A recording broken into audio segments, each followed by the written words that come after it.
اللہ الرحمن الرحیم۔ السلام علیکم ورحمۃ اللہ وبرکاتہ۔ عشاء کے بعد آپ نے یہ 4 دعائیں ضرور پڑھنی ہیں، اور کوشش کریں کہ ہر نماز کے بعد اگر پڑھیں تو اللہ تعالیٰ اس کا آپ کو بہت اجر دیں گے۔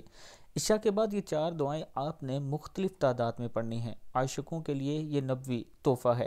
پہلی دعا ہے استغفر اللہ۔ استغفر اللہ، نبی اکرم صلی اللہ علیہ وآلہ وسلم ایک دن میں 70 سے 100 مرتبہ استغفار کرتے تھے۔ دوسری ہے لا حول ولا قوت الا باللہ، 30 سے زائد مرتبہ، یہ جنت کے خزانوں میں سے ایک خزانہ ہے۔ اور حسبنا اللہ و نعم الوکیل 31 سے 33 مرتبہ پڑھا کریں۔